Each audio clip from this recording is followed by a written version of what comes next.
सुरुवात. Yep. एक second message टाकतो. We are about to start. Today we complete the. Aniket, आजचं रेकॉर्डिंग अक्का मावशीला पाठवशील नंतर. ती येणार होती पण तिला अर्जंट बाहेर जावं लागला. ठीक आहे नक्कीच. वादा राहा. चला करूया सुरुवात. ओंकाराने.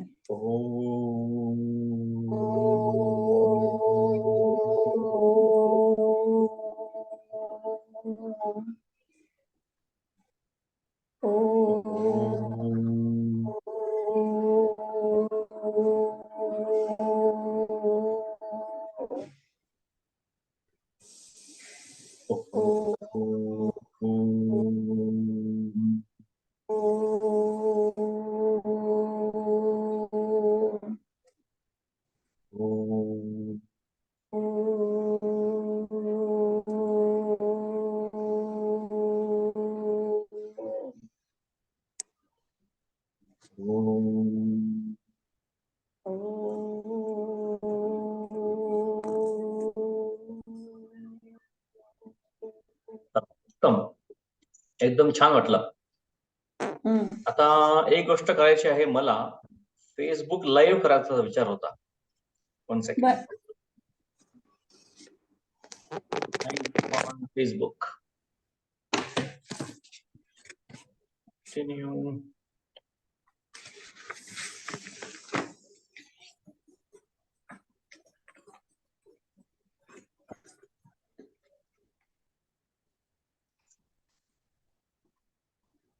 आपलं कितवं चाललं होतं रे आधीच? आपला 7वा अध्याय आणि शेवटच्या श्लोकावरच्या ओव्या. आता आपला अध्याय संपत आलेला आहे. हो, आज संपेल. 7वा आहे ना. ठीक आहे. काढला. हे इथपर्यंत झालं होतं ना. ऐसा अध्यात्म लाभूतया. हो, एक सेकंद.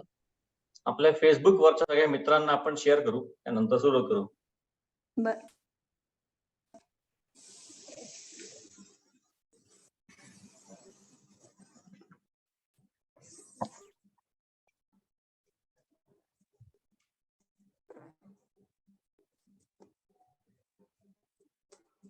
कूल.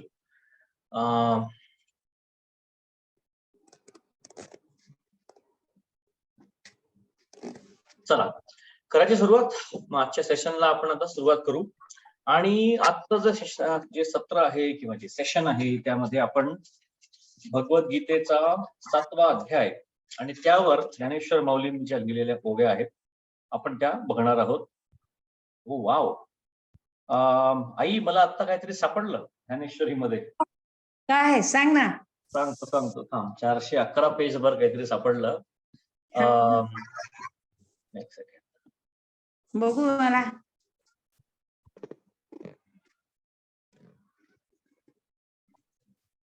तर आपण जेव्हा बालाजी सोसायटीमध्ये राहायचो तेव्हा त्या बालाजी सोसायटी मधल्या देवस्थान मंडळ काहीतरी छापलं होतं.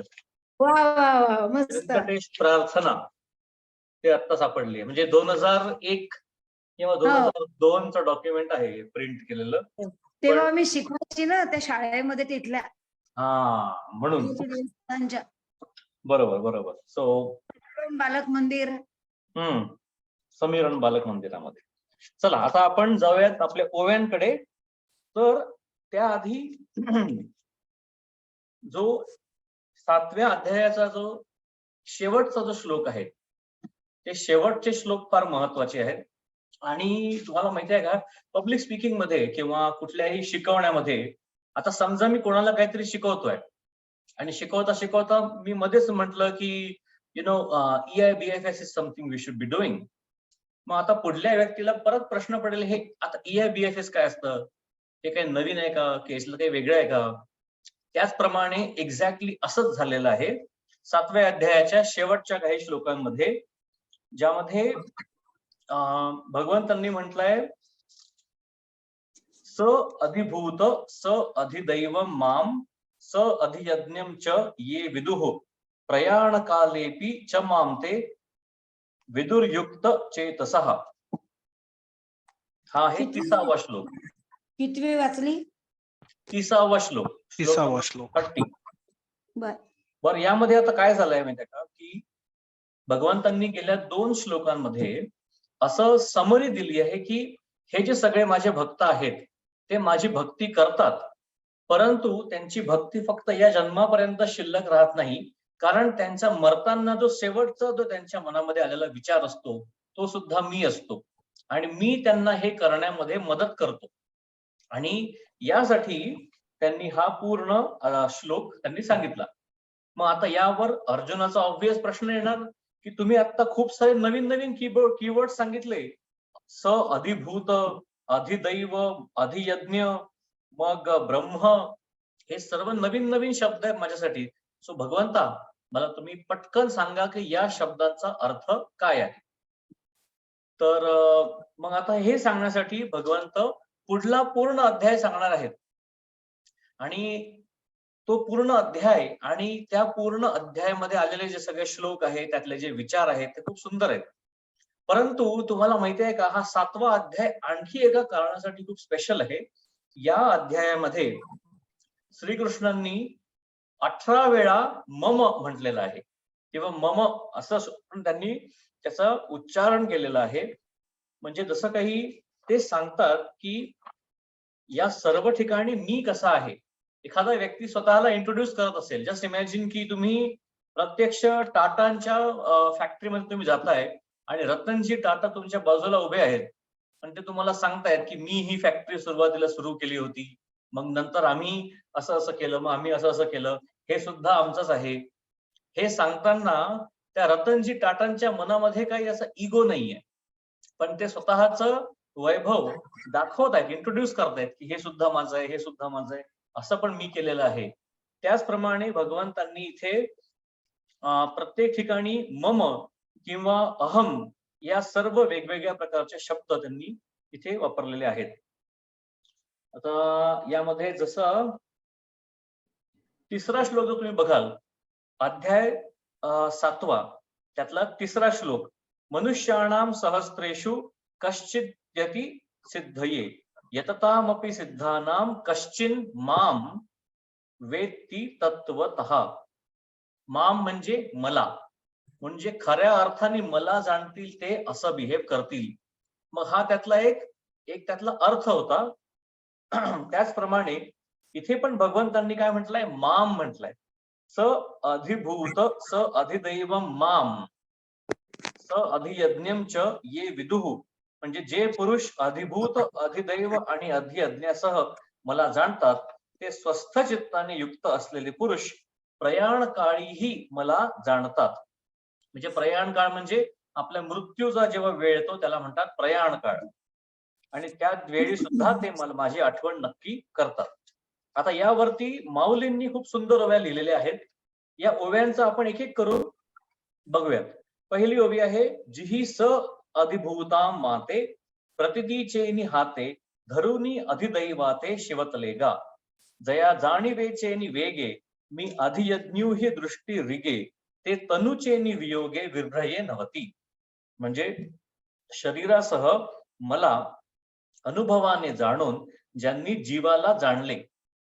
शरीरासह म्हणजे काय आहे हे, इट्स लाईक आपण 2 गोष्टींमध्ये अंतर आपण दाखवतोय, शरीरासह आणि शरीराशिवाय.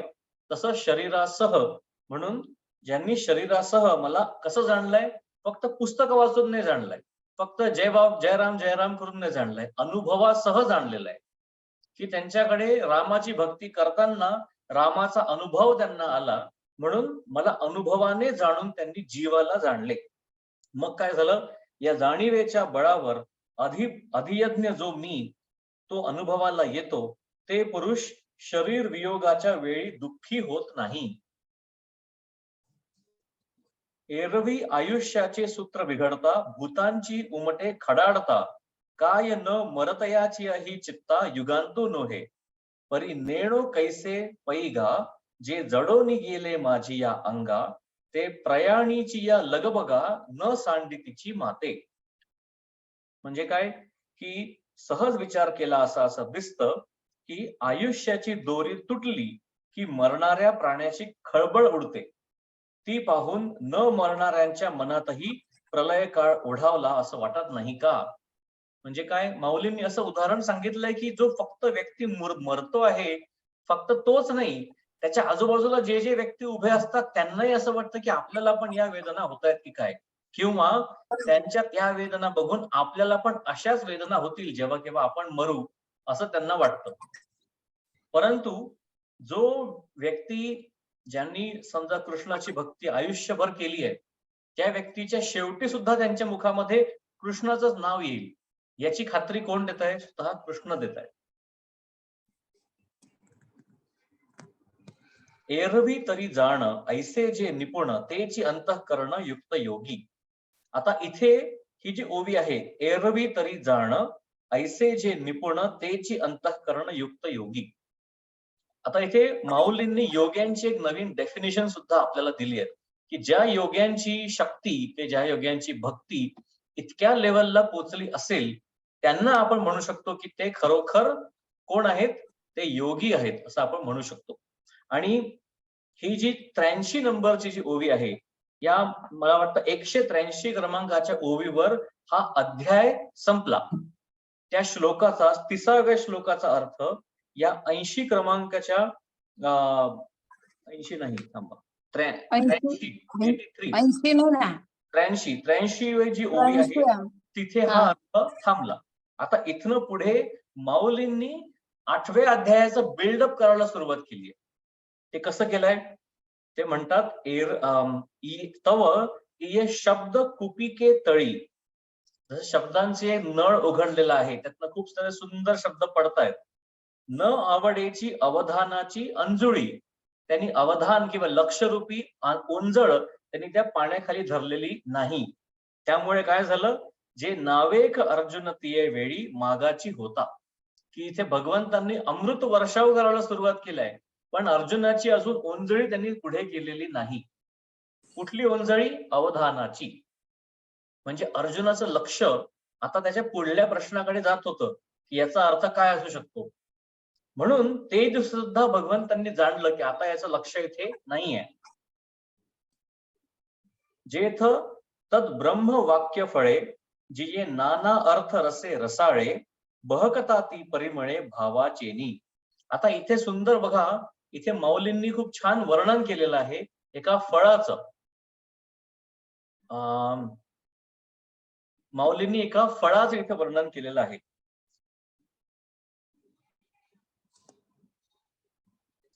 आता माऊली म्हणतात त्या ठिकाणी ब्रह्म प्रतिपादक वाक्यरूपी फळे व्यापक अर्थरूपी रसांनी भरभरीत आणि भावार्थरूपी सुगंधाने दरवळली होती. एखादं फळ जे असतं, समजा आंबा, तो आंबा म्हणजे काय फक्त चाटायसाठी नसतो, बरोबर? नुसतं खातो आपण, पण त्या आधी त्याचा सुगंध सुद्धा आपल्याला येतो, बरोबर? ते एक आंब्याला आपण बघतो, त्याचा सुगंध घेतो आणि मग त्याचा आपण स्वाद घेतो. त्याचप्रमाणे ही जी शब्द ब्रह्मरूपी जी सगळी वचनं आहेत भगवंतांची, त्यांचं सुद्धा कसं आहे ते फळ तसंच आहे की ब्रह्म प्रतिपादक वाक्यरूपी फळ आहे आणि व्यापक अर्थरूपी रसांनी रसभरीत आहे आणि भावार्थरूपी सुगंधाने दरवळलेलं आहे. मग सहज कृपा मंदा निळे, कृष्ण द्रुमाची वचन फळे, अर्जुन श्रवणाची ये खोळे अवचित पडिली.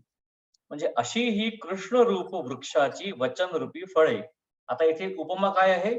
कृष्ण हा एक वृक्ष आहे आणि त्या वृक्षामधनं येणारे जे फळ म्हणजे ते काय? त्यांची वाक्य. वचनरूपी फळ सहज कृपारूपी मंद वाऱ्याने. म्हणजे असं पण नाही की अर्जुनाला झाडाखाली उभं राहून दगड मारायचा आहे, ते पाडायचं आहे, असं काही नाही. सहजपणे हवा आली आणि त्या हवेमुळे ते फळ अर्जुनाच्या कुशीत पडलं. ते असं झालेलं आहे की अशी ही कृष्णरूप वृक्षाची वचनरूपी फळे सहज कृपारूपी मंद वाऱ्याने अर्जुनाच्या श्रवणरूपी ओटीत अचानक पडली. पण मग त्याच्यामुळे काय झालं? तिये प्रमेयाची हो का वळली, का ब्रह्मरसाच्या सागरी चुबुकळली, मग तैसाची का घोळिली परमानंदे. पण आता तुम्हाला माहितीये का, हे जे सगळं तत्वज्ञान असतं, या तत्वज्ञानाला एक प्रॉब्लेम असतो फिलॉसॉफीला. काय प्रॉब्लेम असतो? फिलॉसॉफीला प्रॉब्लेम असा असतो की ती खूप ड्राय असते, त्याच्यात असा खूप असा रस नसतो. फिलॉसॉफी म्हणजे सगळे कॉन्सेप्ट आहेत ना, एक एक कॉन्सेप्ट, दुसरा कॉन्सेप्ट, तिसरा कॉन्सेप्ट. मग कॉन्सेप्ट समजणं इंटरेस्टिंग आहे, पण फार कमी लोकांना. लोकांना श्रीमद भागवत खूप आवडतं. का आवडतं? पण त्यामध्ये कृष्णाच्या कथा आहेत बालपणीच्या, की तो कसा माखन चोरतो, मग तो कसा मोठा होतो, मग तो कसा कंसाला मारतो. या सर्व कथा बघताना लोकांना मनोरंजक वाटतं. मग त्याचे एक्झॅक्टली अपोजिट जर तुम्ही भगवद्गीता बघितली, जी की कृष्णानेच सांगितली आहे, पण त्यामध्ये काय आहे, सगळी फिलॉसॉफी आहे. मग त्यांना ते खूप असं रोचक वाटत नाही. म्हणून इथे माऊलींनी काय म्हटलंय, की हे जे सगळे ब्रह्मरसाची फळं होती, त्याचं पुढे काय झालं, ती वचनरूपी फळे जणू काही सिद्धांताची बनवलेली किंवा ब्रह्मरसाच्या समुद्रात बुचकळून आणलेली. एक ब्रह्मरसाचा समुद्र आहे माऊलींच्या उपमा, छोटासा नळ पण नाही, समुद्र बुचकळून मग ती परम आनंदात घोळलेली होती. आता इथे मागच्या सेशन मध्ये आम्ही एक डिस्कस केलं होतं, आनंद आणि सुख यातला फरक. एखादा व्यक्ती जर खाली फ्लोअरवर झोपत असेल वर्षानुवर्ष, आणि या इतक्या वर्ष फ्लोअरवरती झोपताना त्यांना खूप त्रास व्हायचा पाठीला. मग एका दिवशी त्यांनी खूप छान बेड आणला. मग त्याच्यामुळे त्यांना काय मिळालं? सुख मिळालं, की आता ते एका एकदम सॉफ्ट बेडवर झोपू शकतात पांघरून घेऊन. हे म्हणजे झालं सुख. पण तरीही झोप मात्र लागत नाही, कारण मनामध्ये काहीतरी चिंता अजूनही सुरू आहे. म्हणून सुख मिळालं पण आनंद नाही घेता आला. पण ज्या ठिकाणी ते बेडवर पडतीलही आणि त्यांना पटकन झोप सुद्धा लागेल, मग त्यांना आनंद सुद्धा मिळाला. म्हणून माऊलींनी इथे आनंद म्हटलेला आहे, की ब्रह्मरसाच्या समुद्रात बुचकळून मग ती परम आनंदात घोळलेली होती. घोळलेली म्हणजे त्याच्या वरती असलेला पूर्ण थर हा कसला होता? परम आनंदाचा थर होता. त्या फळाच्या शुद्ध माधुर्याने अर्जुनाला ज्ञानाचे डोहाळे लागले. मग ते डोहाळे विस्मयरूपी अमृताचे गुटके घेऊ लागले. आता डोहाळे कधी लागतात? जेव्हा गर्भामध्ये काहीतरी दडलेलं असतं, तेव्हा डोहाळे लागतात. त्याचप्रमाणे अर्जुनाच्या मनामध्ये आता हळूहळू या पूर्ण फिलॉसॉफी बद्दल प्रेम निर्माण होत आहे. जणू काय तोच त्याचा गर्भ, म्हणून त्याला लागले डोहाळे. आणि कुठले डोहाळे? ज्ञानाचे डोहाळे लागले. मला अजून ज्ञान हवंय, अजून जाणून घ्यायचंय, अजून जाणून घ्यायचंय. आणि म्हणून त्या ज्ञानाच्या डोहाळ्यांनी सुरू होईल 8वा अध्याय. तेणे बरवेपणे निर्मळे अर्जुना उन्मेषाचे डोहाळे. उन्मेष म्हणजे काय? ज्ञान. अर्जुना उन्मेषाचे डोहाळे घेता ती गळाळे विस्मय अमृताचे. मग आता पुढची ओळी बघा. पिया सुख संपत्ती जोडीला मग स्वर्गा वाती वाकुलिया हृदयाच्या जीवी गुतकुलिया होत आहाती. ऐसे वरचिलीची बरवा सुख जावो लागले फावा तव रसस्वादाची हवा लाहो केला. आता आपण एक एक करून समजून घेऊ. असे सुखाचे ऐश्वर्य प्राप्त झाले. बघा, आता मगाशी आनंदामध्ये बुचकळलं होतं, आता सुखाचे ऐश्वर्य प्राप्त झाले. सुखाचे ऐश्वर्य प्राप्त झाल्यामुळे अर्जुन स्वर्गाला वेडावून दाखवू लागला. म्हणजे काय स्वर्ग वगैरे त्याचं काही ठेवलेलं नाही. त्याच्या मनात गुदगुल्या होऊ लागल्या. याप्रमाणे त्या फळाचे बाह्य सौंदर्य पाहूनच अर्जुनाच्या मनात सुख वाढू लागले, की हे जे कृष्णरूपी वचनांचं जे फळ आहे, जे की बनलेलं आहे सिद्धांतापासून, ब्रह्मानंदामध्ये बुचकळलेलं आहे आणि खूप सुंदर आनंदामध्ये त्याला कव्हर केलेलं आहे, ते बघून त्याला खूप छान वाटलं. मग आता बघितल्यावर आवडलं, मग काय होतं? खायची इच्छा होते. पण प्रत्येक वेळेला आपण खाऊ शकत नाही. म्हणून मग पुढे काय झालं? झडकरी अनुमानाचे नि करतळे घेऊन तिये वाक्य फळे प्रतितीमुखी एक वेळे घालू पाहे. मग काय झालं? आणि चटकन अर्जुनानी ती वचन फळ अनुमान रूपी तळ हातात घेतली आणि अनुभव रूपी मुखात घालायला तो पाहू लागला. अनुमान आणि अनुभव. अनुमान म्हणजे काय? गेसिंग. इथे असं असं लिहिलेलं आहे, मे बी असं काहीतरी असेल. मग ते जर तसं असेल तर मग पुढे काय होईल? म्हणजेच काय झालं, अनुमान रूपी हातात घेऊन अनुभव रूपाने खाऊ लागला. पण तो अनुभव त्याला येईल का असा? नाही येणार. जोपर्यंत व्यक्ती स्विमिंग करत नाही, तोपर्यंत त्याला त्या स्विमिंगचा अनुभव येणं शक्यच नाही. म्हणून त्याच्याकडे अनुभव नाहीये. मग काय झालं? तेव्हा ती तेव्हा ती विचाररूपी जिभेने घेता येईनात. कारण ही जी वचन फळं आहेत, आपल्या विचारांनी ही पूर्ण घेता येईनात. हेतुरूपी दातांनी फुटेनात. म्हणजे हेतुरूपी दात, ते वचनरूपी फळ, त्या वचनाला आपण तोडून तोडून खातो ना. आपण फळ कसं खातो? तोडून खातो ना, लहान लहान पीसेस करून. म्हणून हेतुरूपी दातांनी ते तोडायचा प्रयत्न केला. एखादा हेतू मनात ठेवून ते समजून घ्यायचा प्रयत्न केला, पण ते जमलं नाही. मग चमत्कारला म्हणे, ये जळीची मा तारांगणे, कैसा झकविलो असलगपणे अक्षरांचेनी. ये पदे नवती फुडिया, गगनाची या घडिया, येथ आमुची मती बुडालिया थावो न दिखे. वांचूनी जाणावयाची गे गोठी, ऐसे जीवी कल्पूनी किरीटी, तिया पुनरपी केली दृष्टी यादवेंद्रा. मग विनविले सुभटे, हा हो जी ये एक वाटे, सातही पदे अनुच्छिष्टे नवले आहाती. एरवी अवधानाचेनी वाहिलेपणे, नाना प्रमेयांचे उगाणे, काय श्रवणाचे नि अंगवणे बोलू लहाती. म्हणजे खरोखर ही वाक्य नसून आकाशाच्या केवळ घड्याच केलेल्या आहेत. आता इथे अजून एक नवीन प्रकारचा एक उपमा माऊलींनी केली. काय आहे? ही वाक्य म्हणजे आकाशाची घडी केलेली आहे. जशी एखादी खूप मोठी साडी असेल, पण तिला आपण घडी करून करून करून करून एवढूसं करू शकतो.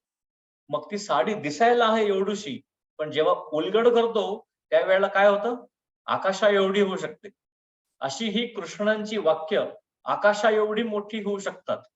म्हणून त्यांनी म्हटलंय की या आकाशाच्या केवळ घड्या आहेत हे वाक्य म्हणजे. तिथे आमच्या बुद्धीने कितीही बुड्या मारल्या तरी थांग लागत नाही. असे जर आहे तर त्या ज्ञानाची गोष्ट तर लांबच, असा एकत्रित सातही पदे ज्यांचा स्वाद घेता नाही आली अशी आश्चर्यकारक आहे. एरवी नीट लक्ष देऊन ऐकले नाही तर नुसत्या ऐकण्याच्या जोऱ्यावर या निरनिराळ्या 7 प्रमेयांचा उलगडा मला बोलून दाखवता येईल असे वाटले. पण देवा हे तसे नाही. मी या अक्षरांचा समुदाय पाहिला आणि त्यामुळे आश्चर्याच्या जीवाला सुद्धा आश्चर्य वाटले. कानाच्या झरोक्यातून अक्षरांचे किरण आत प्रवेश करतात न करतात तोच आश्चर्य वाटून माझे लक्ष खुंटले.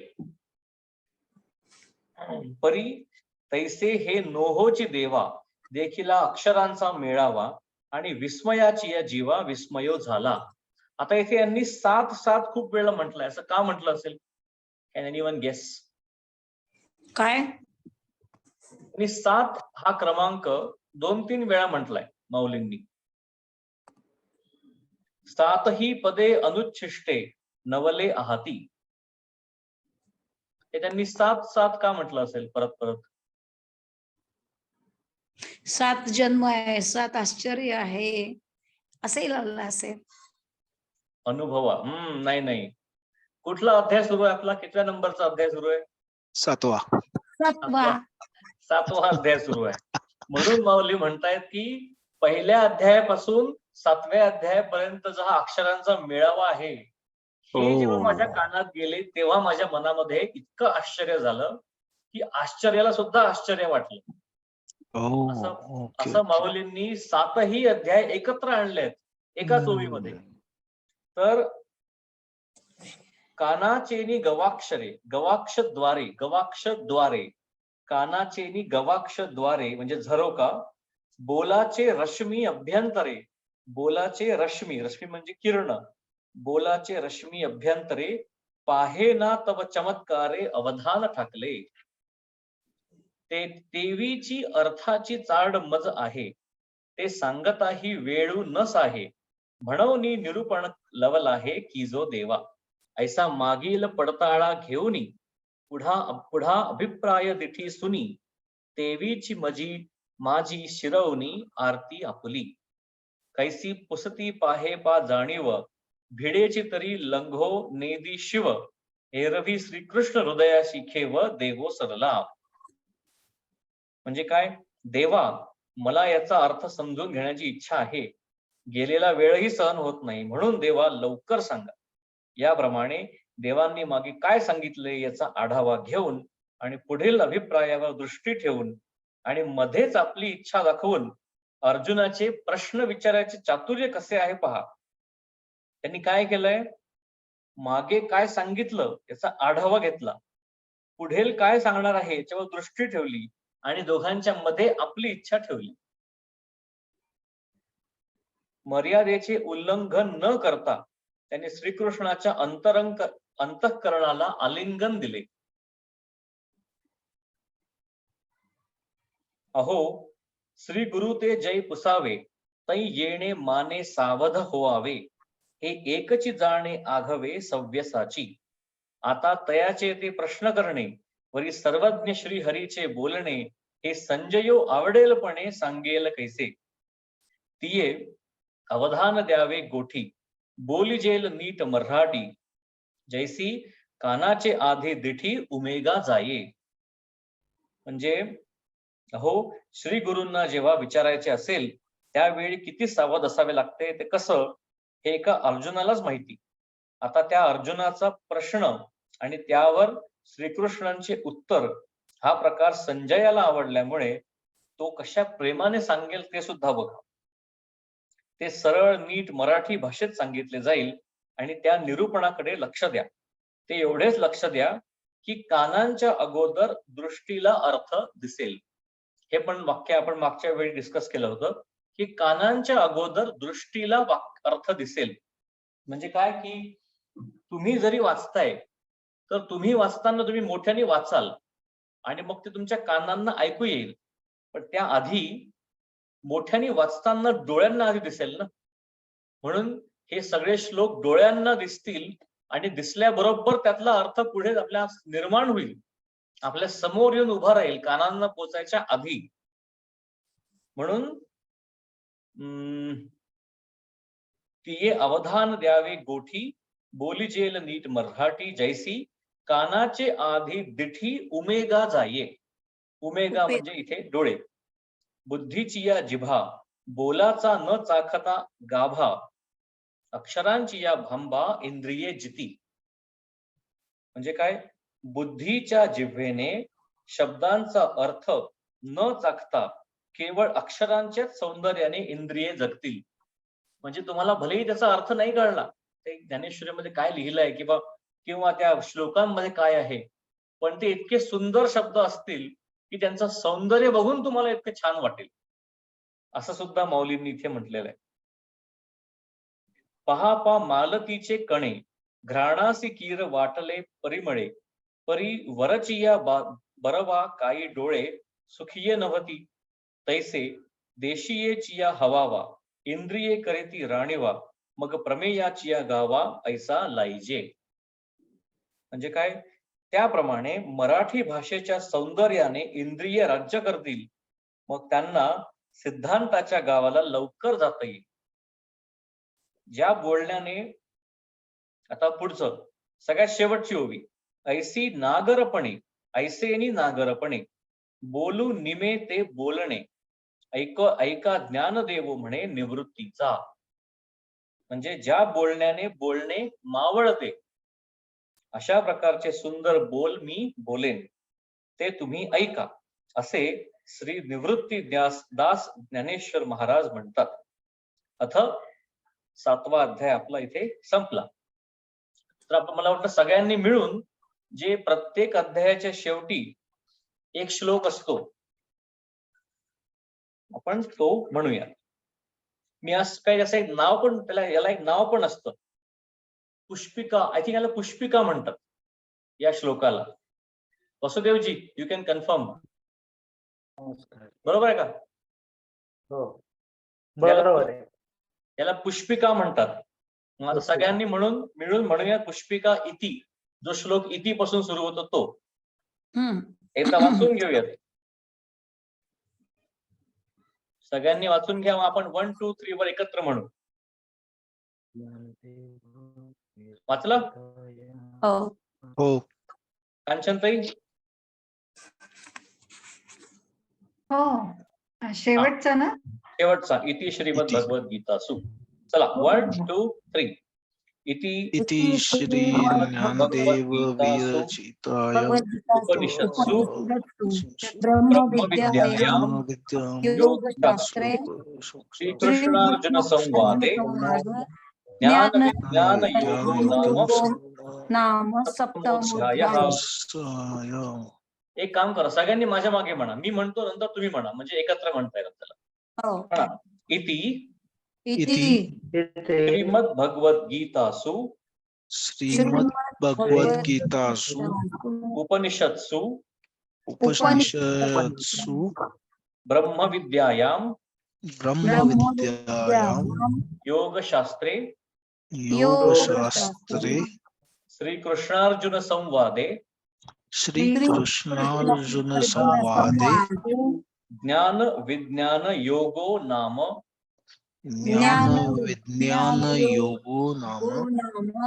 सप्तमोऽध्यायः.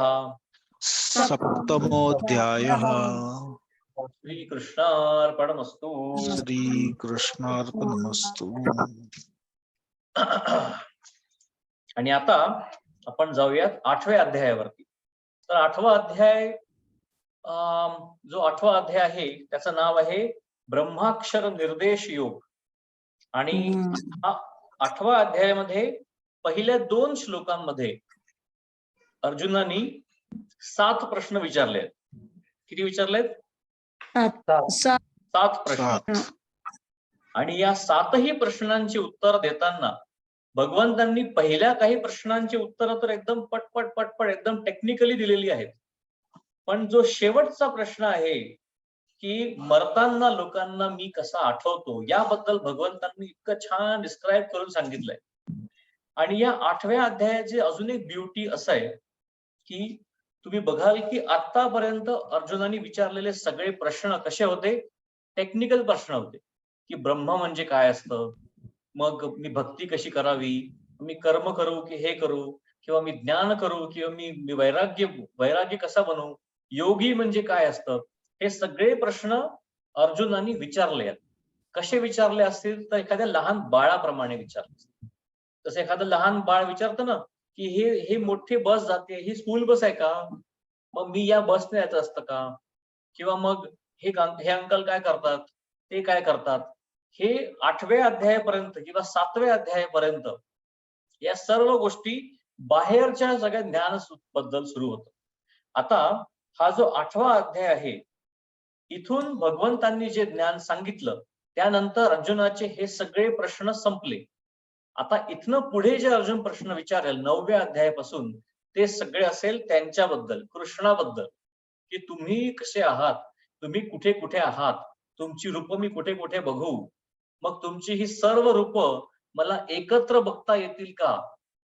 मग हे सर्व प्रश्न कशाबद्दल असतील? कृष्णाबद्दल असतील.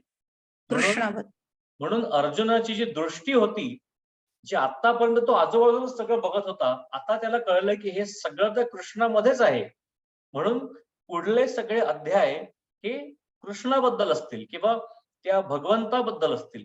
जसं आपण बघितलं की प्रत्येक अध्यायाची सुरुवात किंवा ज्या वेळी कृष्ण जेव्हा श्लोक म्हणतात त्यावेळी आपण म्हणतो भगवान उवाच. मग ते भगवान जी एनर्जी आहे, ते डिवाइन एनर्जी, मग त्यावेळी ती एनर्जी स्वतःला एक्सप्लेन करणार आहे. तर आपण तिथे सुद्धा जाऊ. आधी आपण बघू पहिला श्लोक. कोण म्हणेल पहिला श्लोक आणि त्यावरच्या ओव्या? मी म्हणू का? हा म्हण ना. श्री गणेशाय नमः. अर्जुन उवाच किम तद्ब्रह्म किम अध्यात्मं किम कर्म पुरुषोत्तम अधिभूतं च किम प्रोक्तम अधिदैवं किमुच्यते. हे पुरुषोत्तम कृष्णा, हे ब्रह्म काय आहे? सोपाधिक आहे की निरुपाधिक? या शरीरात राहणारे अध्यात्म काय आहे? कर्म काय आहे? आणि अधिभूत म्हणजे भूतातील तत्व काय सांगितले आहे? अधिदैव कशाला म्हणतात?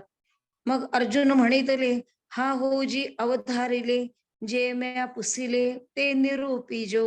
सांगा कवण ते ब्रह्म काय सया नाम कर्म अथवा अध्यात्म काय म्हणेपे.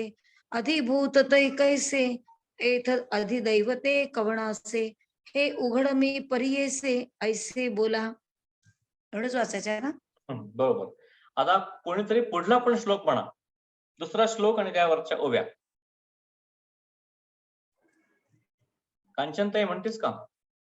हो हो. अधियज्ञः कथं कोत्र देहो अस्मिन् मधुसूदन. प्राणाय काले च कथं देयो असि नियतात्मभिः.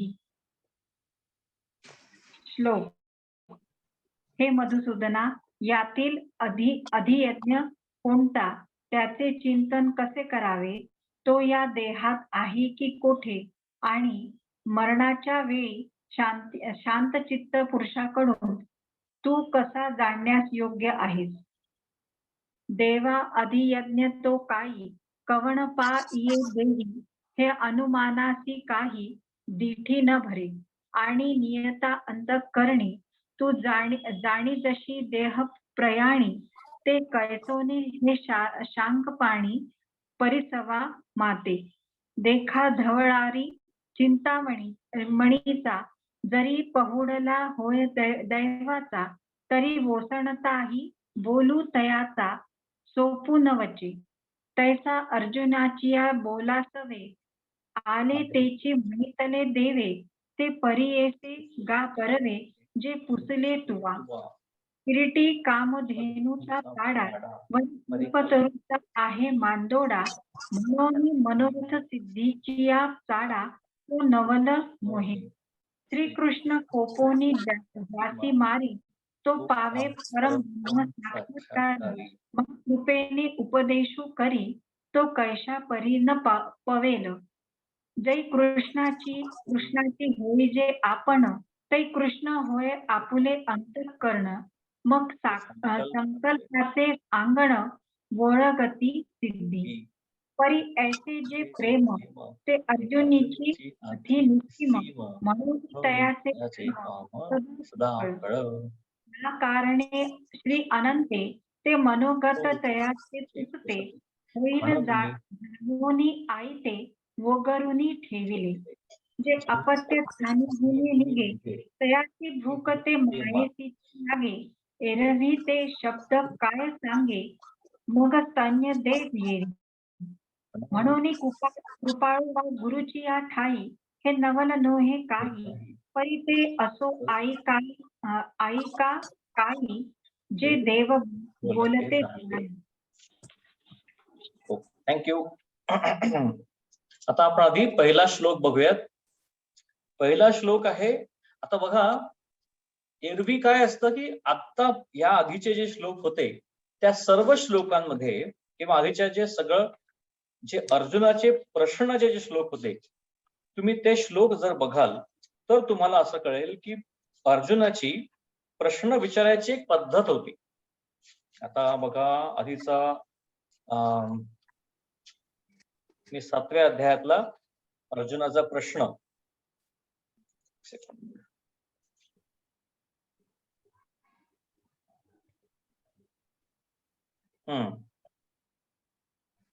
आता जर तुम्ही 6व्या अध्यायातला 37वा श्लोक बघाल तर त्यात म्हटलंय, अयति श्रद्धयोपेतो योगोच्चालित मानसः अप्राप्य योग संसिद्धिम काम गती कृष्ण गच्छति. म्हणजे अर्जुन विचारतो, हे कृष्णा, जो साधक श्रद्धावान आहे परंतु विशेष प्रयत्न करत नाही व ज्याचे मन योगापासून भ्रष्ट झाले आहे, असा पुरुष योग सिद्धीला न पावता कोणत्या गतीला जातो. मग इथे अर्जुनाने काय केलंय, आधी पूर्ण एक सेटअप तयार केलं की आधी तो व्यक्ती भक्ती करतो, मग तो असं करतो, मग तो मरतो, मग त्याचं काय होतं पुढे. परंतु हा जो श्लोक बघा, पहिले 2 श्लोक, किम तद्ब्रह्म किम अध्यात्मम किम कर्म पुरुषोत्तम, म्हणजे त्यामध्ये कुठलीही पार्श्वभूमी न करता it's like a firing of question. म्हणजे कर्म काय आहे, ब्रह्म काय आहे, अध्यात्म काय आहे. मग पुढचं अधिभूतम च किम. अधिभूत म्हणजे काय आहे? प्रोक्तम अधिदैवम किम उच्चते.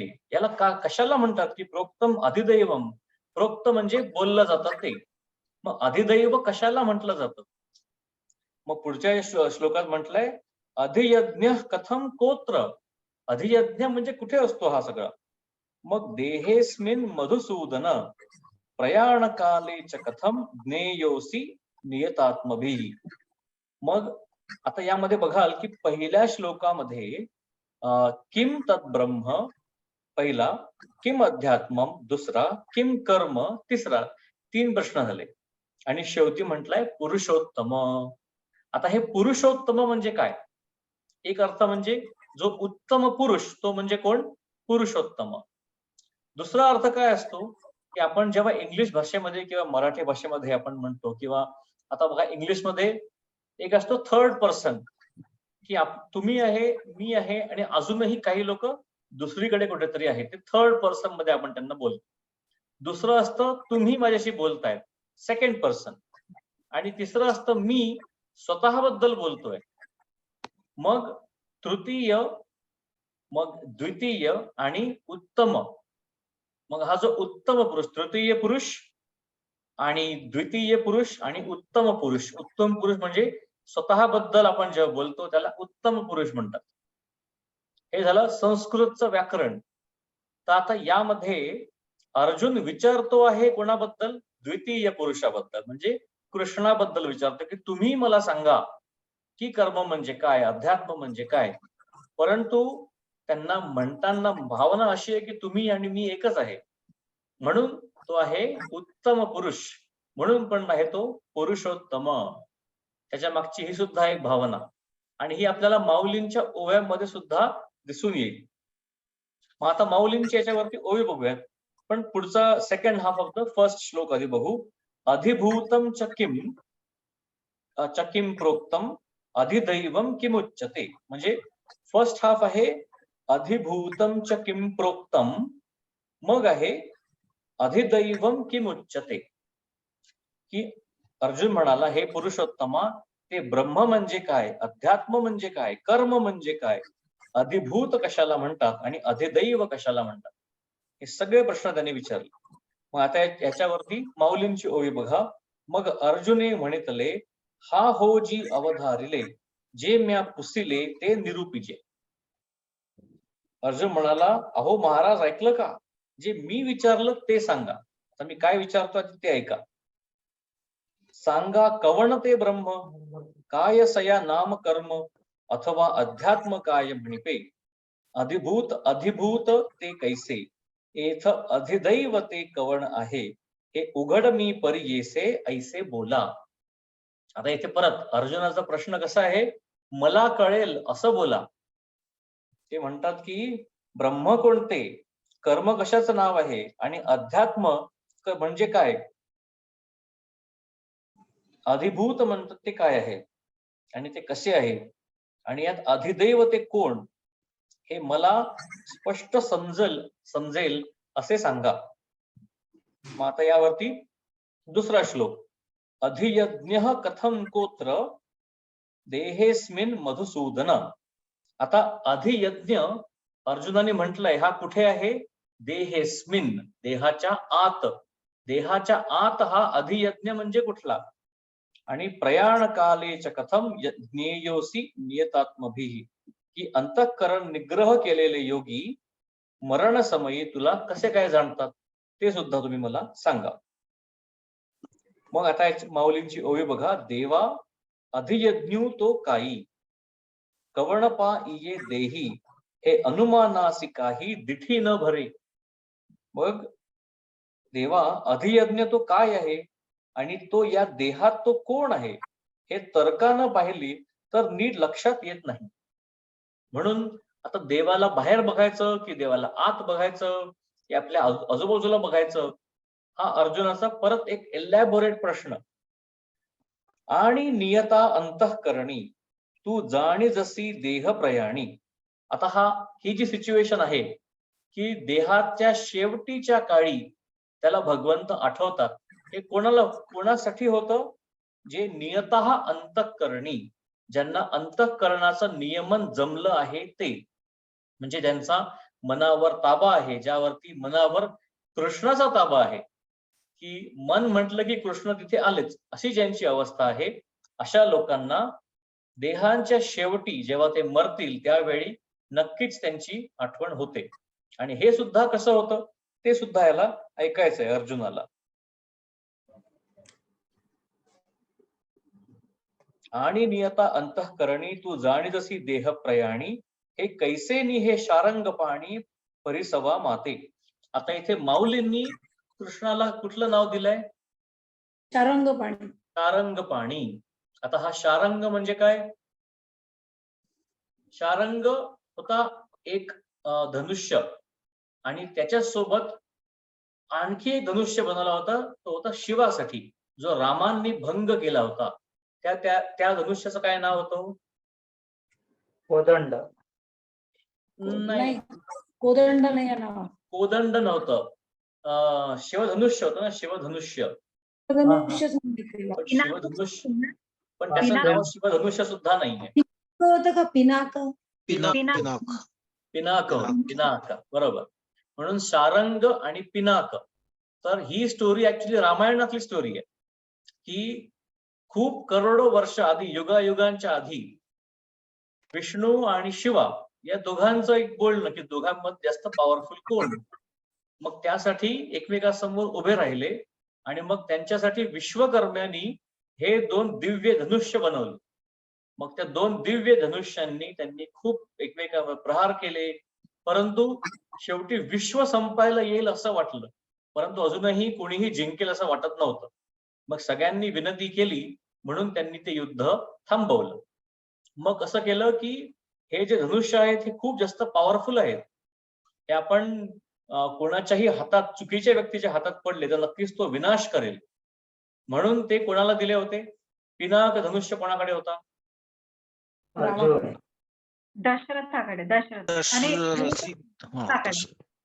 दशरथाकडे. दशरथकडे नव्हता ऍक्च्युली.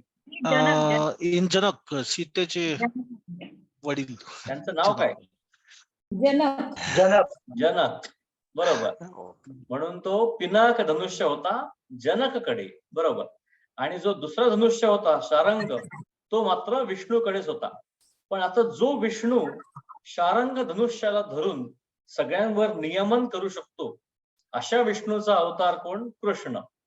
म्हणून इथे गोष्ट कशाची सुरू आहे? नियमन करण्याची गोष्ट सुरू आहे. मनावर ज्यांचं नियमन आहे असे ते योगी, म्हणून त्यांनी, माऊलींनी इथे नाव म्हटलंय शारंग पाणी परिसवा माते. देखा देखा धवळारी चिंतामणीचा, जरी पहुडला होय दैवाचा, तरी वोसणताही बोलू तयाचा, सोपू न वचे. की एखादा भाग्यवान पुरुष चिंतामणीच्या घरात निजला असता, त्याची स्वप्नातली बडबड देखील व्यर्थ जात नाही. म्हणजे काय झालं की तो जो व्यक्ती आहे, चिंतामणी म्हणजे काय, की एक असा मणी किंवा एक असा दगड असतो, ज्याचा हातात धरून आपल्या मनामध्ये जी काही आपण विचार आणू तो खरा होतो. मग असा एक दगड नाही, त्यांनी बनवलेलं पूर्ण घर, चिंतामणीच बनवलेलं अखंड घर, आणि त्याच्या आत एक मनुष्य झोपलाय. मग तो झोपेत जे जे काही बडबड करेल ती सुद्धा चिंतामणी खरोखर त्याला करून देईल. म्हणजे हे कंपॅरिझन कोणाचं केलेलं आहे? हु इज चिंतामणी आणि हु इज द मनुष्य स्लीपिंग? अर्जुन आणि श्रीकृष्ण. अर्जुन आणि श्रीकृष्ण. अर्जुन म्हणजे ज्याला अजून ज्ञान मिळालेलं नाहीये पूर्ण, म्हणून तो झोपल्यासारखा आहे. आणि चिंतामणी म्हणजे कोण? तर कृष्ण, की त्याच्या मनामध्ये आलेला लहानातला लहान विचार सुद्धा श्रीकृष्ण त्याला लगेच पूर्ण करून देऊ शकतात. म्हणून चिंतामणीच्या घरी. तर माऊलींनी ओवी कशी लिहिली आहे ती सुद्धा बघूयात. देखा धवळारी चिंतामणीचा. धवळारी म्हणजे काय? मंदिर किंवा घर. धवळारी चिंतामणीचा, जरी पहुडला होय दैवाचा. पहुडला होय म्हणजे झोपलेला आहे, दैवाचा म्हणजे खूप लकी माणूस. तरी वोसणताही बोलू तयाचा. वोसणताही म्हणजे झोपतानाच, झोपलेल्याचं बोलणं किंवा स्वप्नातलं बोलणं. सोपू न वचे. सोपू म्हणजे व्यर्थ जात नाही. मग तो जर तसा आहे तर मग अर्जुनाचं तर कसं होईल? तैसे अर्जुनाची या बोलासवे, आले तेची म्हणितले देवे, ते परियेसे गा बरवे जे पुसले तुबा. त्याप्रमाणे अर्जुनाने विचारल्याबरोबर श्रीकृष्णाच्या मनात जे आले तेच ते सांगू लागले. अरे, तू जे विचारले ते नीट ऐक. किरीटी कामधेनूचा पाडा. पाडा म्हणजे वासरू. कोणाचं वासरू? कामधेनूचं वासरू. कामधेनू म्हणजे अजून एक आपल्याकडे असलेले एक दिव्य विभूती म्हणता येईल, की एक अशी गाय की जिच्या समोर जाऊन तुम्ही तुमच्या मनात जे काही असेल ती गाय तुम्हाला इमिडिएटली ते पूर्ण करेल. आणि त्या गायीचं जे वासरू असेल त्या वासरूबद्दलचं अजून स्पेशल ममता असणार. म्हणून अर्जुन कोण आहे? त्या कामधेनूच्या वासरू सारखा आहे. कामधेनूचा पाडा, वरी कल्पतरूचा आहे मांदोडा. आणि कल्पतरू म्हणजे पण काय? की एक झाड, एक असं झाड की त्याच्या खाली बसून तुम्ही जी काही मनामध्ये कल्पना कराल किंवा विचार आणाल ते विचार खरे होतील. म्हणून वरी कल्पतरूचा आहे मांदोडा. मांदोडा म्हणजे काय? मांडव. कल्पतरूचा मांडव आहे. म्हणून मनोरथ सिद्धीची या चाडा तो नवल नव्हे. म्हणून काय होईल? त्याच्या सर्व त्याचे मनोरथ पूर्ण व्हावे. याच्यात काय आलं? त्याच्यामध्ये काहीही शंका नाही. श्रीकृष्ण आता आता विरोधाभास बघा, की श्रीकृष्ण कोपोनी ज्यासी मारी. कोपोनी म्हणजे रागवून. कोपोनी ज्यासी मारी तो पावे परब्रह्म साक्षात्कारी. मग ज्याला रागाने मारतील तो व्यक्ती सुद्धा साक्षात्कार त्याला पूर्ण परब्रह्माचा होईल. मा कृपेने उपदेशू करी तो कैशापरी न पावेल. मग असे जे श्रीकृष्ण आहेत ते जेव्हा कृपेने कोणाला उपदेश करतील मग त्याचं भलं होणार नाही का? जै कृष्णाची होई जे आपण, ते कृष्ण होय आपुले अंतःकरण, मग संकल्पाचे अंगण वोळगती सिद्धी. खूप सुंदर ओवी आहे की आपण जर कृष्णरूप झालो तर आपले अंतःकरणही कृष्णरूपच होणार. आणि मग मनात जे जे संकल्प येतील ते पूर्ण करण्यासाठी सिद्धी संकल्पाच्या अंगणात राबतील. सिद्धी कुठे राबतील? एका अंगणामध्ये. ते अंगण कशाचं असेल? संकल्पाचं. संकल्प म्हणजे काय? इच्छा.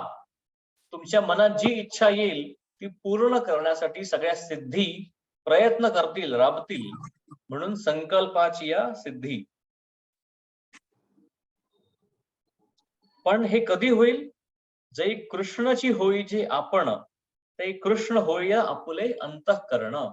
मला वाटतं या पूर्ण भगवद्गीतेचा एक हा ऑब्जेक्टिव्ह आहे किंवा एक रिझल्ट सुद्धा आहे की आपल्या मनामध्ये स्वतः कृष्ण येऊन वास करतात. परी ऐसे जे प्रेम ते अर्जुनीची आथी निस्सीम, म्हणून तयाचे काम सदा सफळ. म्हणजेच काय? की परंतु असे जे प्रेम ते अर्जुनाच्या ठिकाणी तर अमर्याद आहे, म्हणून त्याच्या सर्व इच्छा सदा सफल होतात. या कारणे श्री अनंते ते मनोगत तयाचे पुसते, म्हण होईल जाणोनी आयते वोगरुनी.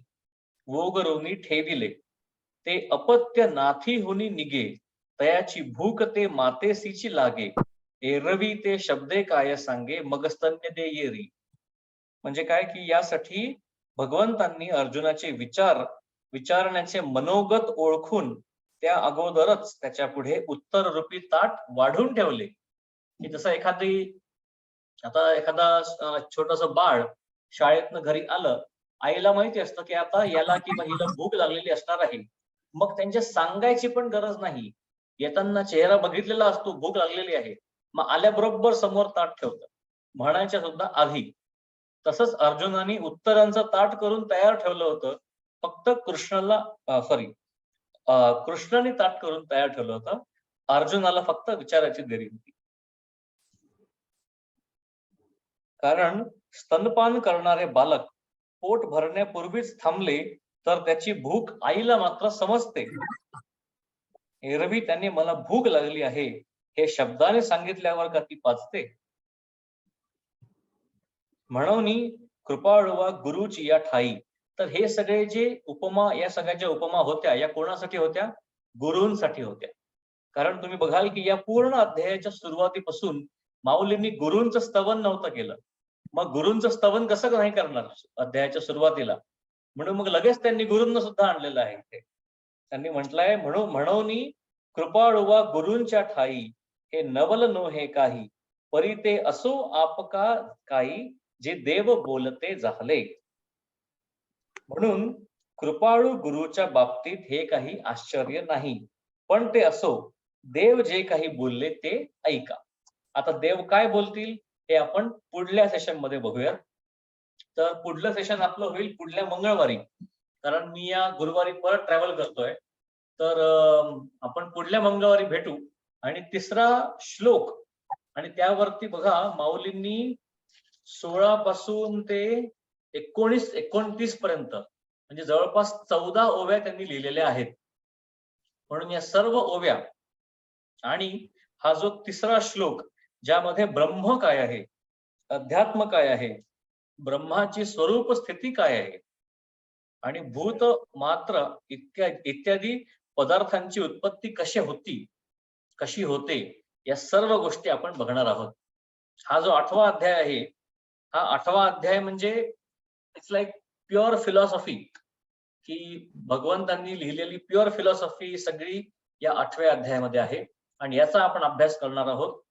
तर परत भेटूयात बरोबर 8 दिवसांनी, बरोबर 7 दिवसांनी, पुढल्या मंगळवारी संध्याकाळी 7 वाजता. आता आपण सगळ्यांनी मिळून छान काय म्हणायचं आहे? पसायदान. पायदान म्हणूयात. चला. आता आता विश्वात्मके देवे, येणे भाग्यज्ञे तोषावे, दोषो दोषोनिमज द्यावे, पसाय सायदान हे. जे जय खळांची खळांची व्यंकटी सांडो, तया तया सत्कर्मी सत्कर्मी रती रती वाढो, भूता परस्परे पडो, मैत्र जीवांचे दुरितांचे तिमिर जावो, विश्वस्वधर्म सूर्ये पाहो, तो जे वांछित तो ते लाहो, प्राणी जात वर्षत वर्षत सकळ मंडळी, ईश्वर निष्ठांची मांदियाळी, अनवर्त भूमंडळी, भेट तू भूता, चला कल्पतरूंचे आरव, चेतना चिंतामणीचे गाव, डोलती जे अर्णव पियुषांचे, चंद्रमेजे लांछन, मार्तंड जे तापहीन, ते सर्वाही सदा सज्जन, सोय रे होतु, किंबहुना सर्वसुखी, पूर्ण पूर्णौनी तिनी लोकी, भजिजो आदि पुरुषी, अखंडित अखंडित, आणि आणि ग्रंथोपजीविये, विशेषी लोकीये, दृष्टा दृष्ट विजयी, भूभावेजी, हेत मने श्री विश्वेश्वराऊ, आहोईल दान पसावू, वरे ध्यान देवो, सुखिया झाला, सुखिया झाला, सुखिया झाला, ये वरे ज्ञान देवो, सुखिया झाला. पंढरीनाथ महाराज जय. की जय. माऊली ज्ञानेश्वर ईश्वर महाराज महाराज की की जय. जय. सद्गुरु संत तुकाराम महाराज की जय. श्री कृष्णार्पणमस्तु. श्री कृष्णार्पणमस्तु. छान झालं बरं का? भेटून छान झालं सेशन. धन्यवाद. धन्यवाद. आता आपला 8वा अध्यायातून सुरू होईल. परत भेटूयात पुढल्या मंगळवारी.